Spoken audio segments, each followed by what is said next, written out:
Եվ սա միայն Սերժ Սարգսյանը չէ։ Սերժ Սարգսյանը դա հավաքական Սերժն է։ Հայաստան դաշինքն էլ է հավաքական Սերժը, հավաքական Սերժ, հավաքական Քոչարյան, իրենք այդ մտածողությունն է։ Ասում է 20 երեխա ունեցող դպրոցի համար 2 միլիոն փող են ծախսում։ Մենք էլ ենք նույն բանն ասում։ Մենք ասում ենք 20 երեխա ունեցող դպրոցի համար 2 միլիոն փող ենք ծախսում։ Նույն բանն է։ Նկատում եք, չէ՞, շեշտադրումն է ուրիշ։ Հավաքական Սերժն ասում է, 20 միլիոն դոլար, 20 երեխու համար 2 միլիոն են ծախսում։ Մենք ասում ենք 20 երեխու համար 2 միլիոն ենք ծախսում, որտեղ Սերժի համար, հավաքական Սերժի համար 20 երեխան կորած բան է։ Սերժն ասում է, դրա տեղը կարելի է մեկ բիզնես ստեղծել։ Որովհետև այդ դպրոցի մեջ Սերժը փայ չունի, բայց բիզնեսի մեջ կարա ունենա, չէ՞։ Սերժը այդ դպրոցի շահառուն չի, ոչ չի գնալու նստի սովորի։ Չնայած չէր խանձ։ Սերժը չի գնալու, չէ՞, մտնի այդ դպրոց, դուռը բացի, նստի նստանին եւ սկսի այբուբենը սովորել։ Չնայած չէր խանգարի։ Որովհետև նույն հարցազրույցի ժամանակ Սերժ Սարգսյանն ասում է, ես կրթությանը հոդեմ չեմ, արա։ Մեծ ուշադիր եղեք, է, ասում է, ես կրթությանը դեմ չեմ, արա։ Ու կրթությանը դեմ չի։ Բայց պատկերացնում եք, բա որ դեմ լիներ ինչ կասեր։ Եվ սա է, դուք եք հավաքական Սերժը, սիրելի գործընկերներ։ Պարոն Խաչատրյան, հարգելի գործընկերներ, հատկապես հաշվի առնելով ձեր խաչակրած արշավանքը կրթության, կրթվել է նորաձև շարժման նկատմամբ, ես ձեզ ասել եմ, ձեզ չի սպառնում կրթությունը, ոչ էլ նորաձև լինելը, ոչ էլ երջանկությունն է ձեզ սպառնում, պարոն Խաչատրյան, որովհետև դուք իմ կարծիքով, ոչ թե դուք անձամբ, բայց ընդհանուր ձեր հավաքական աշխարհը երջանիկ չի, դուք դժբախտ եք։ Գիտեք եք դժբախտ, որովհետև իշխանության կորուստը ձեր համար քաղաքական իրողություն չի, անձնական դժբախտություն է։ Սերժը, հավաքական Քոչարյանը, իրենք ոնց որ մեր ժողովրդի ֆանտոմային ցավերը լինեն, այսինքն այդ համակարգը, որն եղել է այդ գողապետությունը, ինքը ամպուտացվել գնացել է, բայց չէ որ դա մեր հանրության մի մասն է եղել, մեր կյանքի մի մասն է եղել։ Այդ ֆանտոմային ցավը Սերժի Քոչարյանի շուրթերով անընդհատ ոնց որ հիշեցնի մեր ժողովրդին իր մասին, էլի։ Մեկը կա քաղաքականության մեջ նոր սկսելա չոչ անել, դեռ ատամատիկն էլ չի եղել։ Ասում է,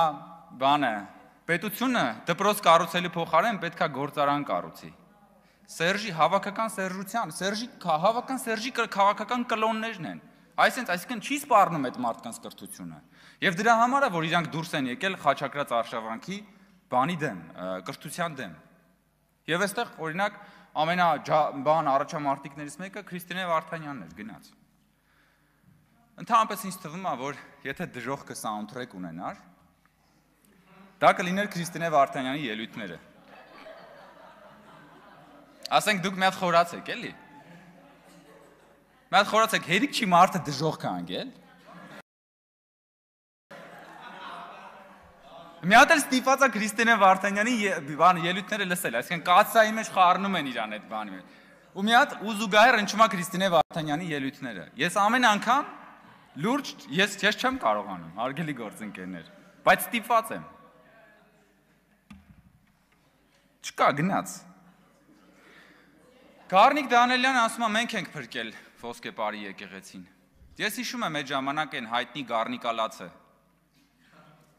որ հնչում էր ամբողջ հանրապետությունը, ոսկեպարի եկեղեցին տալիս են Ադրբեջանին, ոսկեպարի եկեղեցին տալիս են։ Հիմա ոսկեպարի եկեղեցին ոչ միայն Հայաստանում է, սահմանազատված պետական սահմանից այս կողմ, ոսկեպարի եկեղեցին վերանորոգվում է Հայաստանի Հանրապետության պետական բյուջեի հաշվին։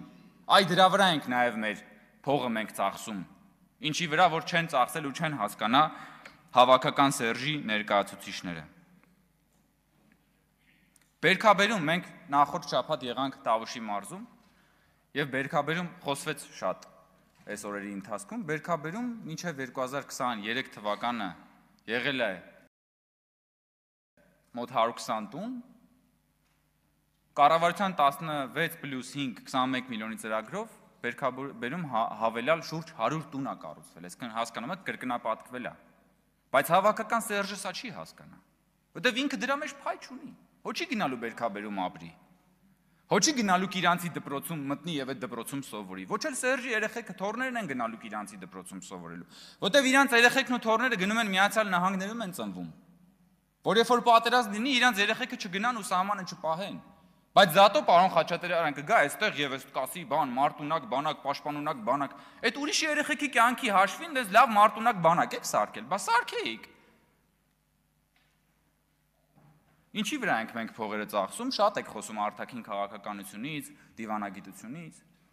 Դուք պարոն Խաչատրյան, ես ինչքան գիտեմ, բանում միացյալ թագավորություններում կրթություն եք ստացել։ Դուք ձեր իշխանության ժամանակ եղել եք Լոնդոնում մեր դեսպանությունում։ Եղել եք։ Չեք ամաչել։ Դուք չեք ամաչել այդ դեսպանության շենքից։ Ամաչել եք, չէ՞։ Հա, ես տեսնում եմ, որ դուք դա ձեր իշխանության դեմքն է եղել։ Այ որ նայել եք եւ ամաչել եք, դուք ինքներդ ձեզանից եք ամաչել։ Պարզապես ես եմ հիմա դրա մասին արձանագրում։ Իսկ այսօր մեր ժողովրդի փողերով մենք միացյալ թագավորություններում մի ֆանտաստիկ դեսպանության շենք ունենք, որովհետև երբ որ բրիտանացի падգամավորը կամ պետական պաշտոնյան գալիս մտնում է այն դեսպանություն եւ այս դեսպանություն, ինքը պատկերացում է կազմում նաեւ մեր արտաքին քաղաքականության մասին։ Ինքը ուզում է հասկանա, ինքը հասկանում է այս երկիրը ընդհանրապես իր արժեվ ինչ նպատակ է դրել, ինչ նպատակ է հետապնդում։ Որովհետև խորդանոց մտնելուց դու հասկանում ես, որ այս մարդիկ խորդանոցի նպատակ են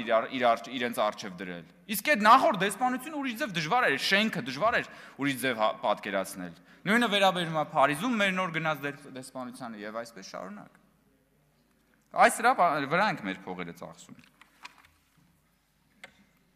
Ինձ համար ընդհանրապես մեր կառավարության գործունեության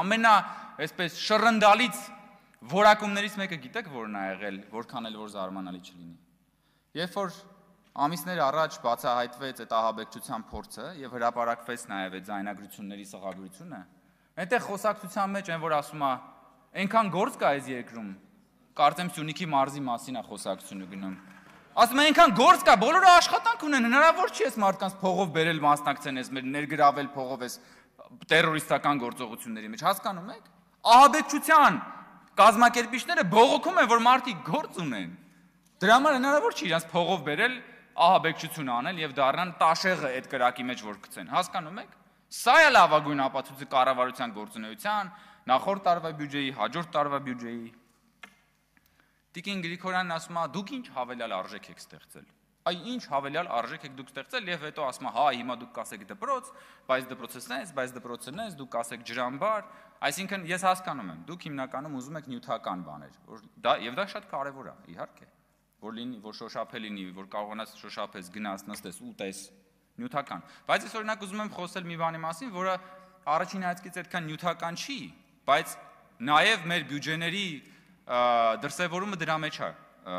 կայացել, դա ժողովրդավարությունն է։ Քանի որ մենք քննարկում ենք այս կառավարության 5-րդ տարվա, այսինքն բյուջեն, մենք